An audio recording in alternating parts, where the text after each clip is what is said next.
VAWA and U Visa hacks, get approved faster in 2025. The US immigration system, it's like trying to order a pizza over the phone in a hurricane. In pig Latin, while riding a unicycle on a tightrope. It's messy, chaotic, and frankly takes way longer than it has any right to. And that's before we even get to the backlog at USCIS, an agency so overloaded, it makes the DMV look like a well-oiled machine. Faster approvals? Yes, we've all seen the headlines. Immigration backlog hits record high, USCIS approvals stuck in limbo. It's enough to make anyone seeking a visa want to just pack it all in and become a Canadian citizen. Just kidding, mostly. Did you know that thousands of people wait years for their VAWA or U visa to get approved? Years. That's longer than some marriages. But what if I told you there are hacks, loopholes, and straight-up Jedi mind tricks that can speed up your case and increase your chances of success? Stay with me because I'm about to reveal insider strategies that most lawyers won't tell you. Alright, U visa hopefuls, let's talk about the elephant in the room, the I-918B form. This bad boy, also known as the law enforcement certification, is basically a signed statement from law enforcement saying, yep, this person was a victim and they helped us out. Sounds simple, right? Wrong. You see, getting that signature can sometimes feel harder than convincing a cat to take a bath. Why? Well, different law enforcement agencies have different interpretations of the U visa requirements. Some are more willing to sign than others. It's like trying to pick a winning lottery ticket, except instead of millions of dollars, you're just trying to win the right not to be deported. But here's the thing. If one agency refuses to sign your I-918B, don't panic, don't despair. Try another agency. Seriously, it's like dating. Sometimes you have to go on a few bad dates before you find the one. The same goes for law enforcement agencies and your I-918B. Think about it. You might have been a victim of a crime that involved multiple agencies. Maybe you reported the crime to the local police, but the FBI was also involved in the investigation. The point is, don't limit yourself. Cast a wide net. You never know which agency might be more understanding of your situation and willing to sign your I-918B. Okay folks, let's talk about something near and dear to all our hearts: money. Specifically, the ability to earn it legally while you're waiting for your U visa to be approved. I know, the waiting game is brutal. It's like waiting for a pot of water to boil when you're really thirsty. But what if I told you there's a way to potentially get a work permit while you wait?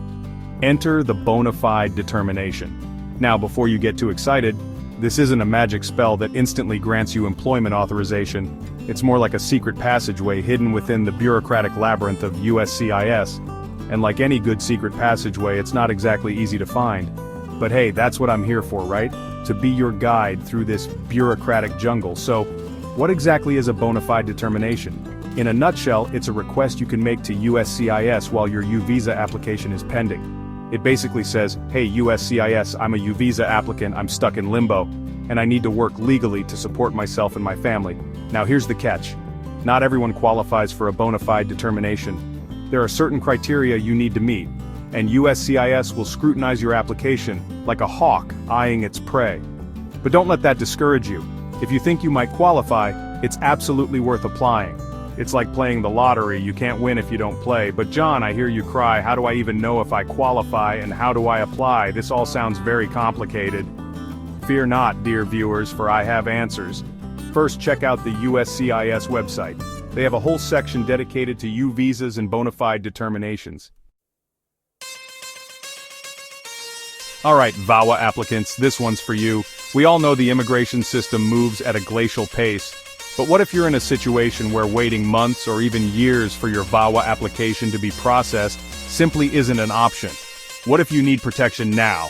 Well, my friends, that's where the VAWA expedite request comes in. It's like the express lane at the supermarket, except instead of groceries, you're trying to expedite your path to safety and stability. Now, I'm not gonna lie, getting your VAWA application expedited isn't easy. USCIS doesn't just hand out expedite requests like candy on Halloween. You need to demonstrate a compelling and urgent need for faster processing. But don't despair. There are ways to increase your chances of success. First and foremost, you need to provide strong evidence to support your request. We're talking documented proof of serious hardship or danger. If your application isn't expedited, this could include evidence of an imminent threat of deportation. Are you at risk of being deported back to a country where you fear persecution. Gather those deportation notices, severe financial hardship. Is your inability to work legally putting you in dire straits? Bank statements and eviction notices paint a powerful picture.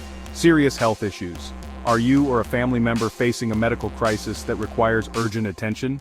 Medical records are your best friend here. Let's be honest, folks, when you think of politicians, helpful and efficient aren't exactly the first words that spring to mind. They're more likely to inspire words like filibuster and partisan gridlock. But believe it or not, your local Congress member can actually be a valuable ally in your quest for faster immigration processing. Yes, you heard me correctly. Those very same politicians who can't seem to agree on whether the sky is blue or green might actually be able to help you navigate the bureaucratic maze that is USCIS. So, how does this whole congressional assistance thing work?